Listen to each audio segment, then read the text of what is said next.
السلام عليكم اعزائنا متابعين قناة مطبخ 5 نجوم. هنشوف مع بعض في الفيديو ده الطريقة الصحيحة لتخليل الزيتون.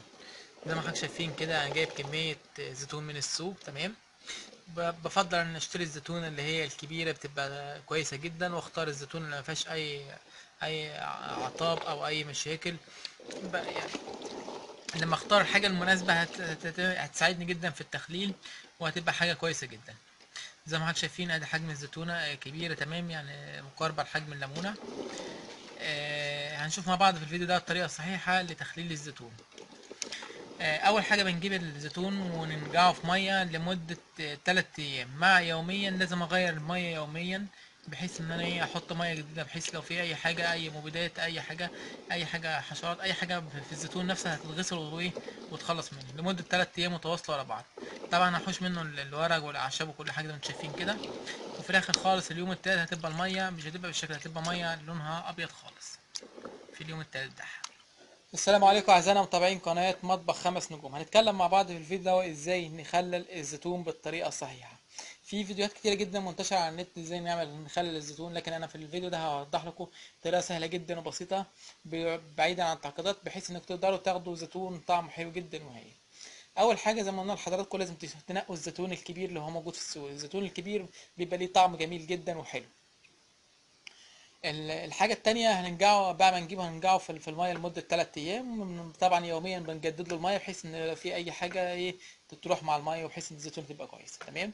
طيب اللي هنحتاجه مع بعض في الفيديو ده عشان نعمل مخلل الزيتون.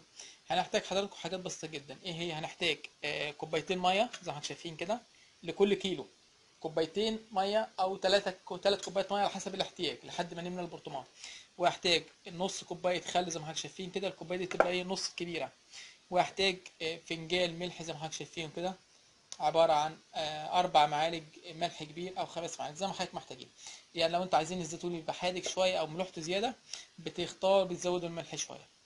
تمام. وهنحتاج لكل كيلو هنحتاج ما لا يقل عن 8 ليمونات. تمام. وهنحتاج لكل كيلو ما يقل عن ربع كيلو شطة، عشان الشطة دي بتحاول بتمص المرار اللي هو في الزيتون، وبتدي الزيتون نفسه طعم مشطشط كده، بيبقى طعمه جميل جدا. هنشوف مع بعض الخطوات هنعملها ازاي، بسيطة جدا. تمام. حضرتك لو عايزة الزيتونة تطيب معاك بسرعة وما تاخدش وقت في الطيبان، مجرد انك بتضغط عليها بالسكينة كده، بتعملي فيها ايه يعني، مجرد تعمل ايه شرخ بسيط خالص كده في الزيتونة، بحيث ان ايه المكونات الملح والخل والحليب ده كله يخترقها وما يعملهاش، يعني يخليها تطيب بسرعة. لو انت عايزة تعمليها يخليه يطيب بسرعة زي ما انتم شايفين كده. تمام كده. كده هتلاقي الزيتون طاب بسرعة معانا. تمام. وهكذا هعمل في بقية الكيلو او الكمية اللي انا عايزها. وبعد كده هجيب برطمان زي ما حضرتك شايفين كده، برطمان يفضل يكون ازاز او البلاستيك عادي، بس يكون حاجة كويسة. تمام. يكون محكم الغلق. وهنجيب في البرطمان ده هنحط بقى، شايفين بقى المكونات هتتحط ازاي. ادي البرطمان ده هنا انا عامله عشان ما اضيعش وقتكم ورصه. تمام كده. عباره عن حاطط صف بيبقى زيتون. تمام. بعديه بحط 3 4 رصاص ليمون. طبعا الليمون لازم اكون قطعه عشان يتم معايا بسرعه. وبعد كده فلفل زي ما انتم شايفين كده. الشطه، اصل الشطه لازم تكون الشطه اقسمها نصين او 3 اجزاء، بحيث برضو يعني الشطه دي بتمص المراره اللي هي في الزيتون نفسه، بيطلع الزيتون طعمه جميل جدا. وبعد كده بحط طبقه زيتون وهكذا. تمام كده لحد ما اوصل لحد فوق، بحط طبقه ليمون على الوش، واحط فوقيها طبقه زيت، عشان الزيت ده يمنع اي بكتيريا او اي حاجه تتكون فوق طبقه الزيت. تمام. وطبعا انا بحط زي ما انتم شايفين حضراتكم فنجان ملح زي ما انتم شايفين كده. لو انا عايز يكون مالح اكتر بحط فنجانين. تمام. بزود الكميه اللي انا عايزها. واحط بعد كده نص كوبايه الخل على الكيلو. تمام. واكمل بقيه البرطمان ميه.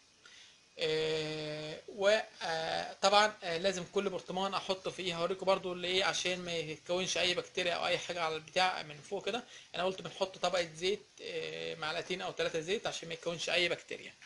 طب لو احنا دلوقتي عايزين برضو عشان نمنع برضو تكون البكتيريا، هوريكم فكره بسيطه جدا هتعملها دلوقتي حالا. خليكم معايا. عشان امنع تكون البكتيريا برضو لما حطيت طبقه الزيت بجيب طبقه كيس زي ما حضرتك شايفين كده، كيس مشمع بلاستيك تمام كده، واحطها فوق البتاع، واحط طبقه ملح كده زي ما شايفين كده فوق الغطا، بحيث ان هو بتبقى عباره عن ضغط بتضغط على على الكيس، بحيث ان هو يضغط على برضو على على طبقه الزيت وبتاع، بحيث ان مفيش اي حاجه يبقى في اي فراغ لتكوين اي بكتيريا او اي حاجه زي كده تمام. واجي احط الغطا واربط هنا البرطمان، بعد كده مش هتلاقوا اي بكتيريا خالص اتكونت تمام. واقفل البرطمان بحكايه زي ما حضرتك شايفين كده تمام، بعد ما حطيت طبقه الملح فوق بحيث انها تمنع اي تكوين اي بكتيريا. واجيب السكه زي ما حضرتك شايفين كده، واكتب عليه التاريخ اللي انا عملت فيه اللي خللت فيه الزيتون، عشان اعرف ان هو في القديم وان هو في الجديد، بحيث ان انا ابعد عن يعني بحيث ان انا استخدم الحاجه الصح، ما استخدمش يعني استخدم اللي طاف في الاول واستنى بعد كده استخدم القديم وبعد كده الجديد وهكذا. فكتبت التاريخ مظبوط كده، بحيث ان انا لو عندي كذا برطمان او كذا حاجه تاني، بحيث ان انا لو كان عندي كذا برطمان او حاجه تاني استخدم القديم الاول بحيث اقول الجديد بعد كده فيما بعد. زي ما انتم شايفين كده، ده في خلال شهر واحد بالظبط هناكل اجمل زيتون معمول بطريقه سهله جدا وبسيطه زي ما انتم شايفين كده. وبعد ما احنا عرفنا طريقة عمل تخليل الزيتون بالطريقة الصحيحة، انا بشكركم لمتابعة الفيديو للنهاية.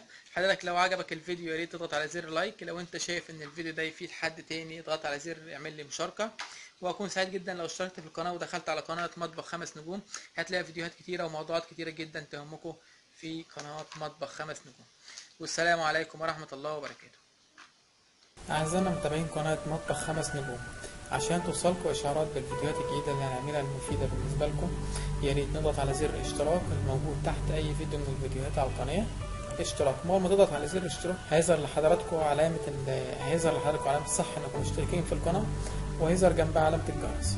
عشان تظهر لحضرتك إشعار بكل فيديو جديد نازل لازم تفعل علامة الجرس، تضغط عليه كليك كده وتحط علامة صح قدام إرسال جميع الإشعارات بشأن هذه القناة، وتدوس على حفظ. مجرد أي فيديو هينزل هيجي لحضرتك إشعار كده في الفوق خالص هنا عند الجرس عند قناتك بإن في فيديو جديد من مطبخ 5 نجوم. بشكر حضراتكم لمتابعتنا القناة، والسلام عليكم ورحمة الله وبركاته.